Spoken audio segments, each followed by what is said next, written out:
इस वीडियो में atmosphere chapter के notes and DPPs plus mind map है।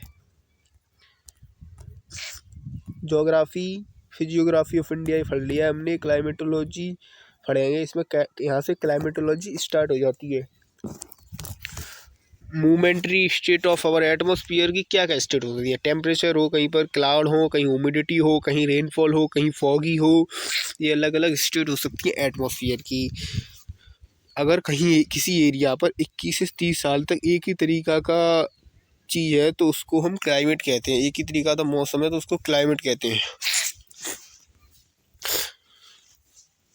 और डे टू डे फिनोमिना होता है उसे वेदर कहते हैं।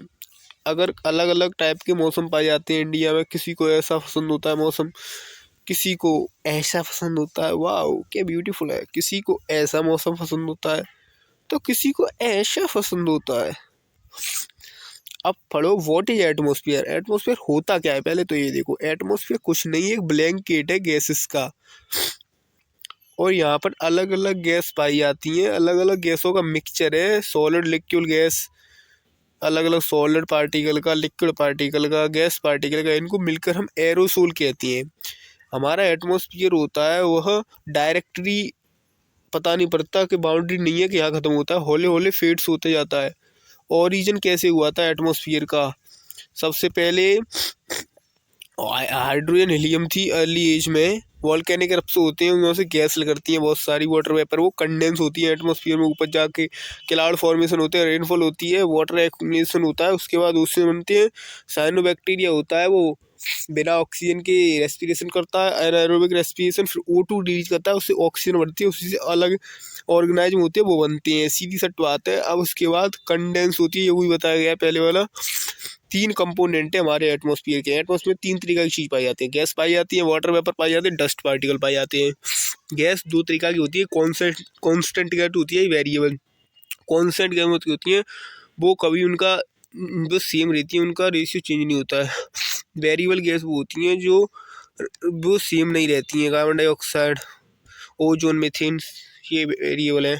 ऑक्सीजन रेस्पिरेशन में काम आती है, कंबंशन में आती है। नाइट्रोजन प्लांट यूज करते हैं अमोनिया की फॉर्म में, रूट से ऑब्जर्व करते हैं। रूट में एक बैक्टीरिया होता है, वो बैक्टीरिया उसको नाइट्रोजन को 2 भाग में डिवाइड करता है, नाइट्रेट और नाइट्रेट में, उसे प्लांट ऑब्जर्व करते हैं रूट से।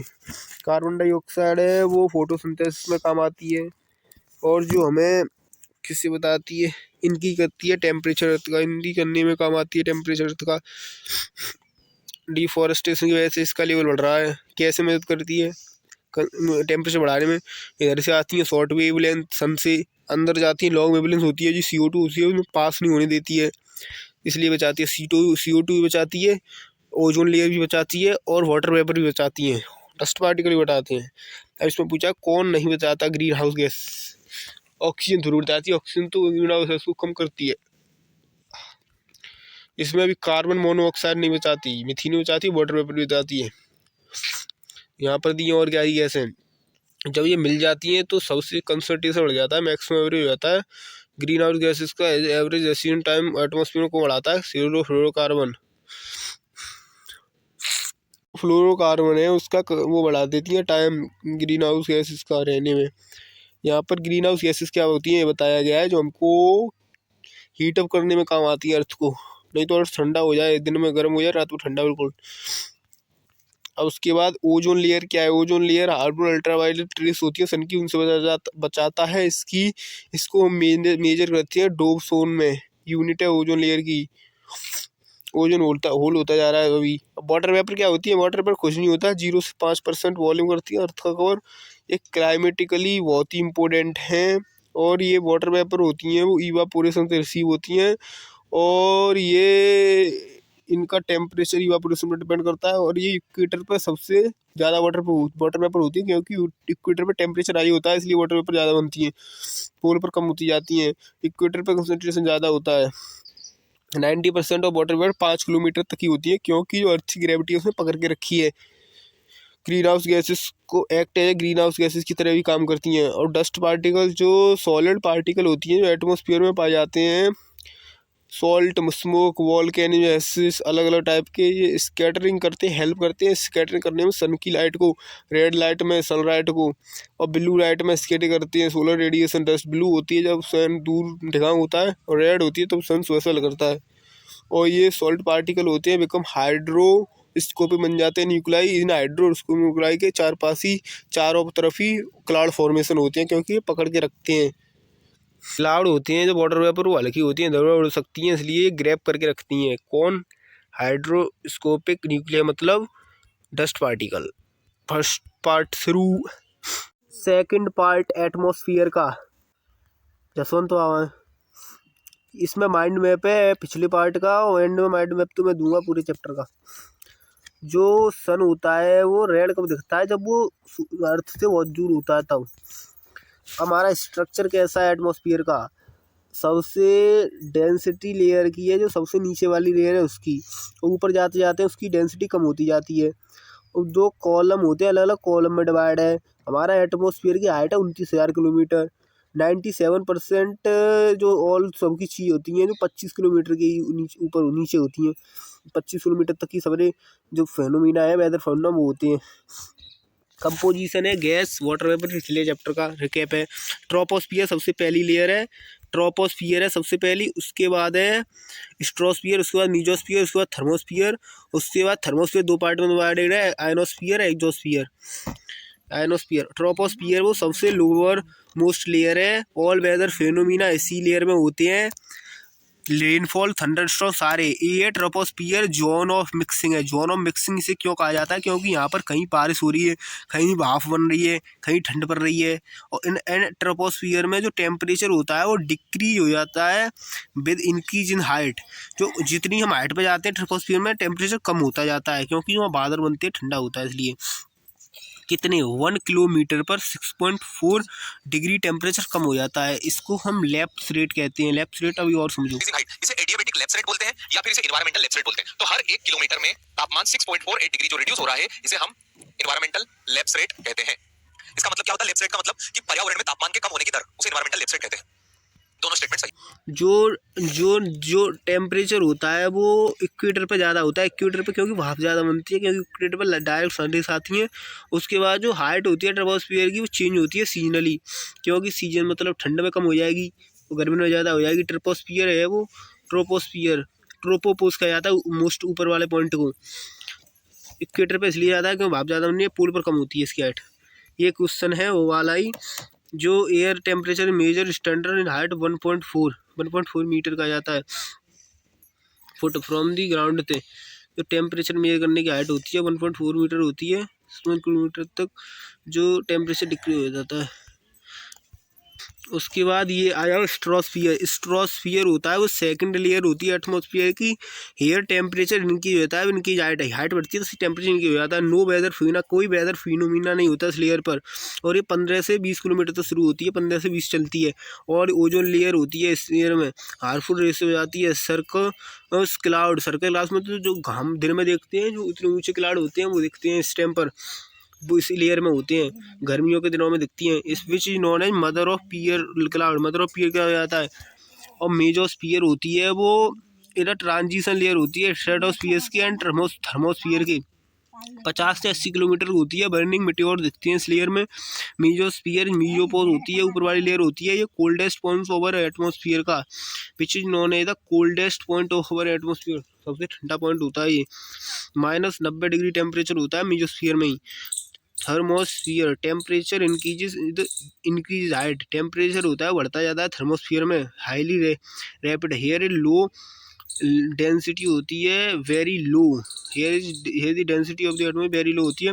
थर्मोस्फियर दो पार्ट में डिवाइडेड है, आयनोस्फियर और एक्सोस्फियर में। आयनोस्फियर होता है वो आयोनिक लेयर, DEFG लेयर होती हैं, जो हमें कम्युनिकेशन में हेल्प करती हैं। The layer are formed to change the particle called ion which absorb heat energy from the sun to increase। जो आयोनिक्स होते हैं वही टेम्परेचर को इनकी कर देते हैं। सन का टेम्परेचर इन आयनोस्फीयर में जो अलग अलग फ्रिक्वेंसी रेस होती हैं वो करती हैं। एक्सोस्फीयर होती है, it's represent the upper most layer of the atmosphere. सबसे बड़ी लेयर होती है अपर मोस्ट ऊंची। एग्जोस्फीयर, एग्जोस्फीयर जैसे यहाँ पर होता है टेम्परेचर कहाँ बढ़ता है, कम बढ़ता है। ट्रोपोस्फीयर में टेम्परेचर कम होता है, स्ट्राटोस्फीयर में बढ़ जाता है, मियोस्फीयर में जाके फिर कम होता है, आयनोस्फीयर में फिर टेम्परेचर बढ़ जाता है, आयनोस्फीयर में बढ़ जाता है 90 डिग्री तो चला जाता है मियोस्फीयर में। तो अरोरा, अरोरा होती हैं वो वोनेलिक नॉर्थन हेमिस्फीयर में और ईस्टर्न हेमिस्फीयर में होते हैं। अरोरा पाए जाते हैं, कैसे आते हैं अरोरा, जब सन से रेज आती हैं, सन से स्टोन गिरते हैं, अर्थ की तरफ आते हैं, अर्थ की मैग्नेटिक फील्ड के बाद माने टूट जाते हैं वो। इस यहाँ पर एक क्वेश्चन है, सोलर रीचेस अर्थ एटमॉस्फेयर कब आया था, 2023 में आया था अरोरा। ये वो एक क्वेश्चन है पिछले टेपरों की। लैटीट्यूड टेम्परेचर पर डिपेंड करता है ये, इट इज हीटेस्ट द सरफेस से गर्म हो जाता है। स्ट्रोस्फियर जुपिटर होता है, उसके पास जो फोबोस मोजस होते हैं। ट्रोपोस्फियर साइप्रस जंक्शन पर पाई जाती है। और which of the following country है गॉट इज मैप साइप्रस और 23 डिग्री पर झुकी हुई है तुम्हारी, 23 डिग्री पर। मेडागास्कर लेमन में लिमोनो रेफर टू लेक्स एंड पाउंड के स्टडी से कहा जाता है। ये डीपीपी है, इसमें मेरे 2 क्वेश्चन गलत थे, सेकंड वाला और 8th वाला। सेकंड वाले में क्या होगा, नाइट्रोजन ऑक्सीजन आर्गन, और 8th वाले में ये गलत हो गया था। सेकंड वाला ऑप्शन में दिक्कत हो गई थी जो पढ़ने में, जो ओजोन लेयर है वो स्ट्रेटोस्फीयर के लोअर स्टेज में तो पाई जाती है, तो वो सेपरेट रहती है स्ट्रेटोस्फीयर को ट्रोपोस्फीयर से। अब इसकी नोट वो देखो, माइंड मैप के माइंड मैप है, कैसे एटमॉस्फेयर बना उसके ऊपर है सुविधा। अर्ली एज थी, वॉल्केनिक इरप्शन में गैस बनी, कंडेंसेशन हुआ, क्लाउड बने, वाटर वेपर, ओशियन, सायरोबैक्टीरिया। उसके बाद माइंड मैप आगे का देखो। एटमॉस्फेयर क्या है, मिक्सचर है, सॉलिड लिक्विड गैस, इसको मिला के एरोसोल कहते हैं। ग्रेजुअली फ्लूइड होता जाता है, ऐसे ऊपर जाते हैं। Component gases, water vapour, dust particle. Gases में क्या है, वेरिएबल गैसेस है, कार्बन डाइऑक्साइड, ओजोन, मेथीन, ये ग्रीन हाउस गैसेस है। इधर नाइट्रोजन, नियोन, ऑक्सीजन, अलग अलग गैस पाए जाते हैं। क्लोरोफ्लोरोकार्बन सबसे ज़्यादा टाइम तक रुकती है, ग्रीन हाउस गैसेस है जो एटमॉस्फेयर 200 साल तक रुकती है। हाइयर 5 किलोमीटर तक। 3 बज गए। ड्रोस्कोपिक न्यूक्लियाई में बंद होते हैं, स्कैटर करते हैं।